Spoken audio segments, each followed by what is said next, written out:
Good morning and happy Valentine's Day. It's Wednesday. Here's what we're working on. Police warn cold-hearted romance scammers are hard at work on this Valentine's Day. Bell's CEO and other top executives are being called to testify over last week's job cuts. And one of the longtime hosts on American Idol is leaving.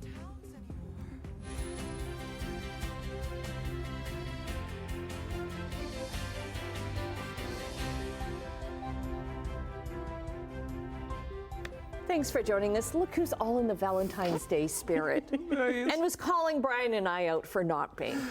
I just love love, guys. I just love love. Good for you, And Tim. Nice to see you're in there for Valentine's Day. I was reminded about wearing red for the nightly fashion show that I put on for the kids and deciding what I'm going to wear today. Now, is that your Suggestive. bedtime routine? Like, do you go to bed before the kids actually? Or? That's an interesting question.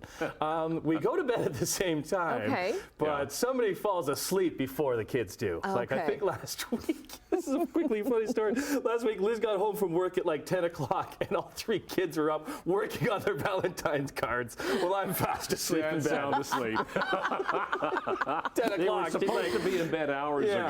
So, yeah. Anyways, got the Valentine's cards done for today, so that's good news. All right, what do we got today, Brian? We got a mainly sunny day today. It's a cold start. Temperature -7, wind chill -12. So, yeah, it's a lot chillier than it was yesterday morning. So a cold start, but we should mild up to about 0 for the day today. So that's cooler than yesterday. We got to 3, but we should have the sunshine for the day today. A little bit more cloud cover for later in the afternoon today. Tomorrow, we are in line for a bit of snow tomorrow, possibly 5 centimeters for Hamilton, a little less for Niagara, but more for Peel into Toronto, maybe 5 to 10 centimeters of snow, and then cycling into rain. We'll talk about that coming up. Traffic this morning, 403 Waterdown Road. Not seeing a lot there. That's what it usually looks like this time of the morning. We'll check some MTO traffic cameras, have a look at what's going on as you go between Stony Creek and the top of the Burlington Skyway Bridge. As you can see here, not a lot going on. We'll check the top of the Skyway, nothing there.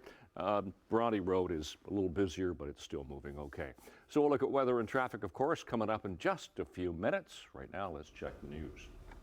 Okay, thanks very much. Well, police are warning of romance scams as fraudsters reach out to unsuspecting victims on and around Valentine's Day. Simone Gavros joins us in Burlington this morning with more. Hi, good morning, Annette. Well, the Canadian Anti-Fraud Centre is saying that scams like this can happen anytime and to anyone, especially right now around Valentine's Day. So they're reminding people to be hyper vigilant. Now, online scams can happen on online dating sites or even on other social media sites. And they're typically used by scammers to gain someone's trust for the sole purpose of stealing their money. Now, the Canadian Anti-Fraud Centre says that about 770 Canadians were scammed out of more than $41 million last year. And 25% of those victims were between the ages of 60 to 69. Now, the CAFC says that this type of fraud relies heavily on victims' emotions, and the scams can last for months or even years. Now, some warning signs to look out for include dating profiles that look too perfect, someone professing their love before even meeting in person, someone who discourages you from talking about them to friends and family, poorly written messages, and always making excuses not to meet in person. But some ways to protect yourself include not giving out personal information and never sending money to someone you haven't met. Now, if you have been a victim of a scam like this, the Canadian Anti-Fraud Centre reminds people to report anything like this to police and also to the Anti-Fraud Centre. Tim, I'll send things over to you. All right, thanks, Simone. Hamilton's Police Board is sending its over $200 million budget back to City Council without any changes. Councillor Cameron Kretsch and Dr. Angeli Menendez put forward roughly $5 million in reductions from the service's 2024 budget. Yesterday at a special meeting, the vote for the changes was struck down 5-2. Some of the cuts suggested included eliminating the mounted unit, fixing a parking lot, and delaying the hiring of 22 officers by a year. Mayor Andrea Horvath had her say yesterday. The motions that were put forward today weren't in collaboration with the service, and so as a board member, I have no idea what the impact of some of those numbers that were thrown on the table would be. And that's not responsible. That's really not responsible. Even though it sounds the way to go, my job is to be a responsible member of the board and a responsible mayor, and I will always do that. So Councillor Kretsch expressed his disappointment following the vote. Police Chief Frank Bergen says addressing traffic safety is a top priority. An update's been given on how Hamilton's accessible transit services did last year. Manager Michelle Martin says the DARTS and taxi script services saw some performance improvements and stayed above their goal of finishing 95% of trips on time. But they still aren't quite hitting the industry standard of 99%. Complaints about the service also fell by the end of the year from a high of close to 1 in 100 mid-year to less than half that by the fourth quarter. In all, there were over 818,000 trips requested and delivered on around 96%, not including client cancellations. Hamilton's Accessible Transportation Committee is reviewing if the HSR should keep delivering the DART service or if it would be better to bring in a contractor. That study is expected to wrap up by the end of the year. The Ontario government's promising a new law requiring future governments to hold a referendum if they want to introduce a provincial carbon tax. Premier Doug Ford claims people will have a final say on a levy in Ontario. People in this province are already paying a federal carbon tax, which was imposed after the Ford government killed the provincial cap and trade system that was set up by the previous Liberal government under Premier Kathleen Wynne. At a gas station, Ford also took some shots at Liberal leader Bonnie Crombie in her city of Mississauga. Political analysts had their take on the campaign-style announcement. I think the Conservatives aren't too scared that Merritt Stiles is suddenly going to light a fire in the suburbs of Toronto, which you need to form a government in this province. But that Bonnie Crombie might. It just seems to be that they're running scared of Bonnie Crombie, who really hasn't done a heck of a lot yet. Premier Ford also announced that drivers in Ontario are soon going to be able to skip annual license plate registration. His government is going to make the process automated amid reports of a surge of expired plates in this province. Sportsline time. Let's start in Mexico, where Ford FC, well, they had the impossible mission to score 3 away goals against Chivas Guadalajara in the second leg of their CONCACAF Champions Cup. Did they do it? Becker hangs it high. Chouanier back towards the penalty spot. Lined up and hammered! Goal!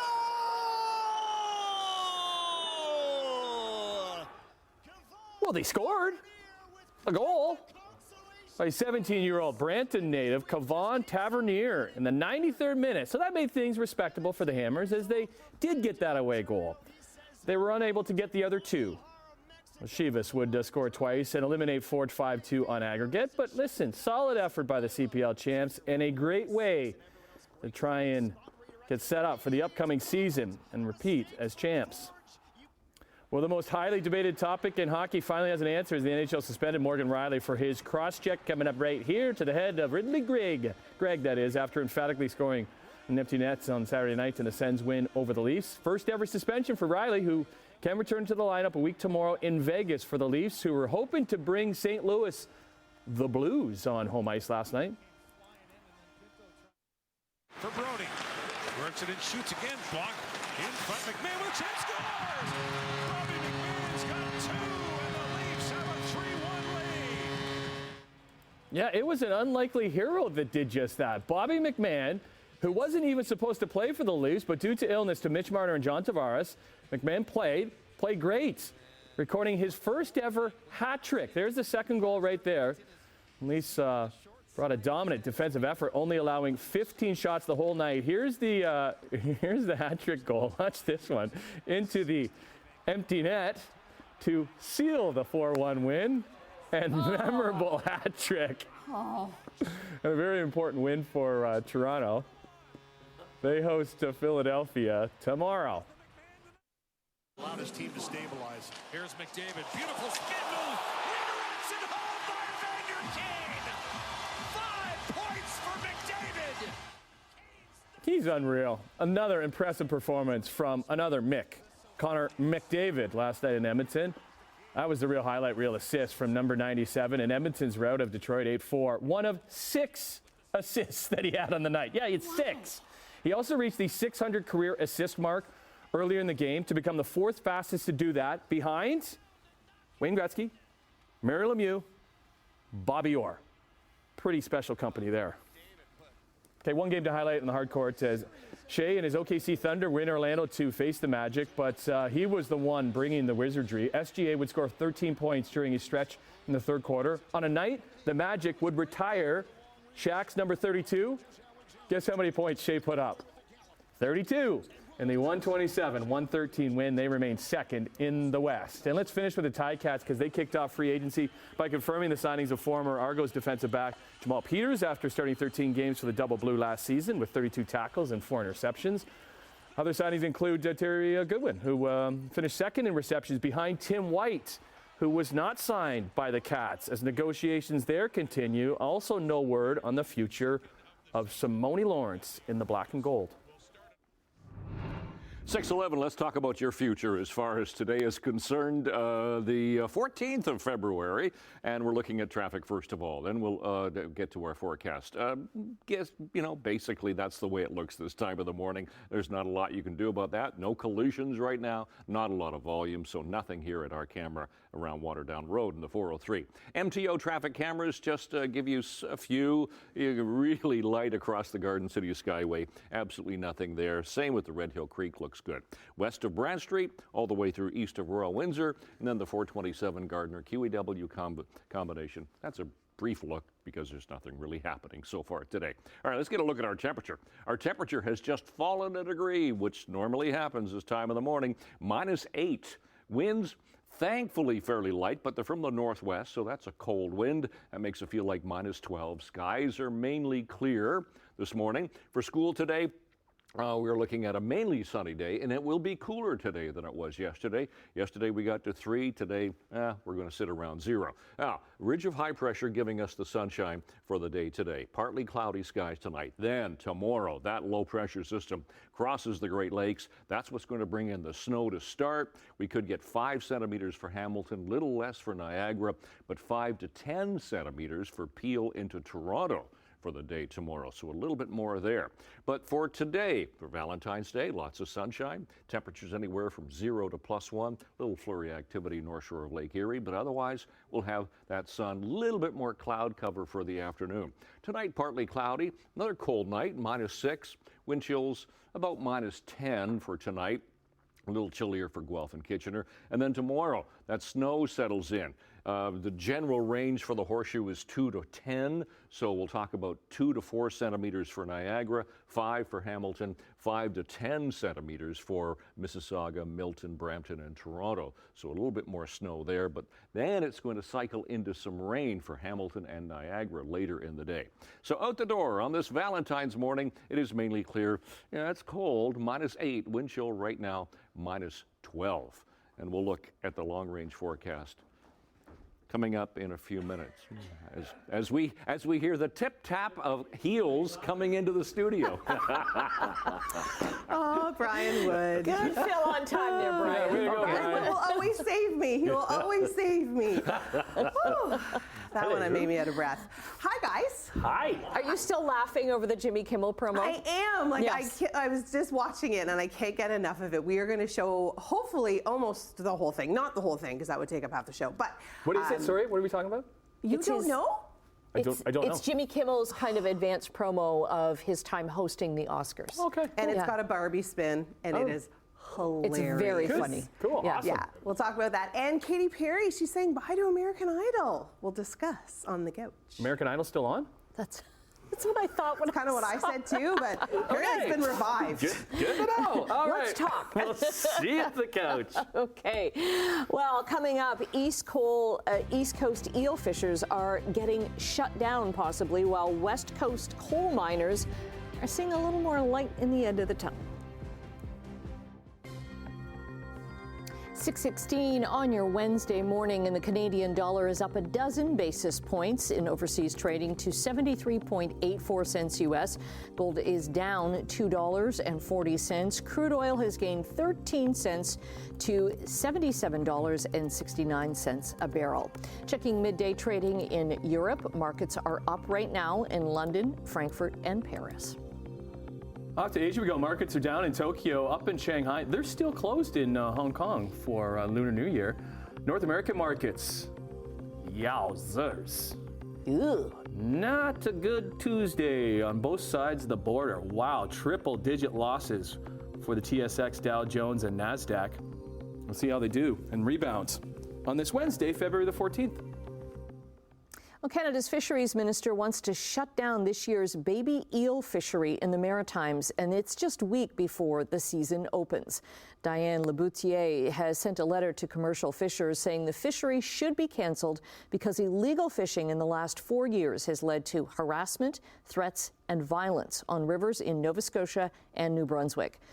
She also says poaching is jeopardizing the threatened species. The Fisheries Department says it's going to conduct 10 days of consultations with license holders and First Nations before the minister makes her final decision.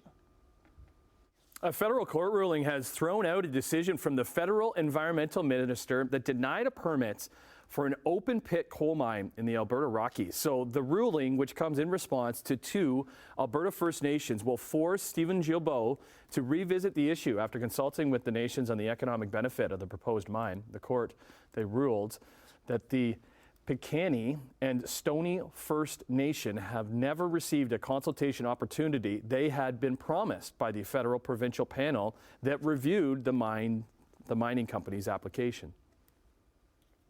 The multinational corporation that owns Tim Hortons is coming off a huge fourth quarter. Restaurant Brands International says its net income more than doubled from a year ago. The parent company of Tim Hortons, Burger King, and Popeyes had a net income of $726 million U.S. That's up from $336 million in the fourth quarter of 2022. The increase was fueled by higher than expected sales at Tim Hortons and a larger income tax benefit. So Paramount Global is laying off about 800 employees. The company, which owns TV networks like CBS, Nickelodeon, and Comedy Central, employs about 24,000 people. Paramount is trying to cut costs and start making money again as it transitions away from traditional television. Its streaming division, which includes Paramount Plus and Pluto TV, lost more than $1 billion last year. The interesting thing is, this news comes just one day after CBS broke records with its Super Bowl advertising sales and viewership numbers on traditional TV. Well, stocks for the rideshare company Lyft briefly surged yesterday because of a typo. So the mistake in the company's fourth quarter earning report estimated that its gross margin would expand by 500 basis points. Oops, make that 50 basis points. After the error was corrected, the stock dramatically changed course. Instead of a 62% gain in per share price, it ended up at about an 18% gain. Also yesterday, Lyft reported a net loss of more than $340 million for last year. That's a huge drop from the previous year loss of $1.6 billion. Okay. I can't throw stones because I'm the worst speller ever. But I do always. We have lots of typos. I know, too. but here's what you always do. You have to go back and read what you wrote to make sure it's right rather than sending it out. Proofreading, Yeah. yes. Okay, taking a break. A little chillier today. Snow on the way. Brian's got the answer for you after this. Good morning, 6:23 is the time. Checking the traffic cameras that we have. These are Ministry of Transportation Ontario traffic cameras. We'll check the skyways. Here's the Garden City Skyway. The West Cam looks good. The Burlington Skyway, Toronto-bound lanes towards us, obviously, no problems. Bronte Road through Oakville, Lorne Park, Mississauga. We'll dip into the 403 through Mississauga. This is west of Mavis. No problems at all this morning, so please take it carefully. Looking at temperatures this morning, our temperature was -7 last hour. We're sitting at -8 this hour. You factor in the winds. Thankfully, they're light. Makes it feel like -12 at the moment. Same for Mississauga, -7 Toronto, but a lot better for Grimsby, -4. How about we check our seasonal temperatures for this time of year? -1 for the daytime high. We beat that yesterday, and -9 for the overnight low. Sun times and records there today. And yes, we should see the sun today. Mainly sunny skies, and -5 for the first bell, but 0. A little bit more cloud cover starts to drift in for after school, so it'll be mainly cloudy later on. So here's a look at our long-range forecast. 0 for today with that sun, -6 tonight. Tomorrow will climb to +2. Now we could get 5 centimeters of snow, and then it's going to cycle into some rain as that temperature climbs to the plus side. A little bit more for the Toronto Peel area, a little bit less snow for Niagara. -3 on Friday. It gets a lot chillier as we get into Friday and Saturday. -3 and -4. Those are the highs. And then Sunday it comes up. Family Day, of course. We're looking at sunshine. And on the plus side, +1. It's forecast. And that's it.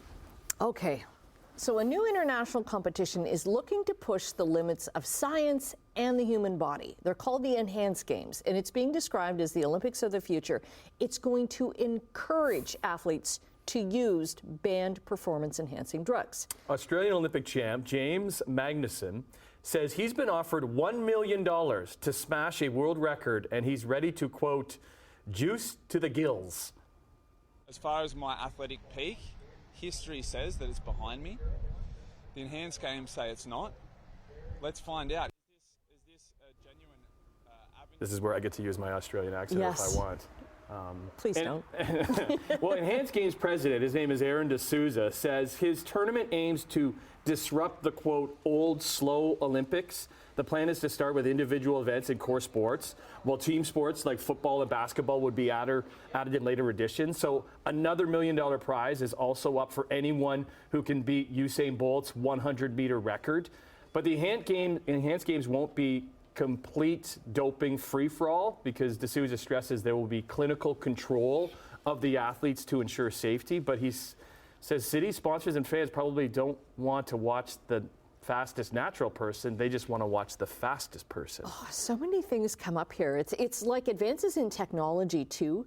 Like you think of what changes have been made, even with like swimsuits and bats and shoes and like those swimsuits rackets. were banned. Those swimsuits were banned because they were too fast. Like, and steroids are illegal, so you can't be using those. And very dangerous. Yeah. All right. There's lots to get into, but it reminds me of the SNL skit by Kevin Nealon. That's right. Literally, that's what happened. Anyways, okay. Valentine's Day. Mm-hmm. Yeah, the green kind of does. See, it's complimentary. Okay. Yeah. Can we play that?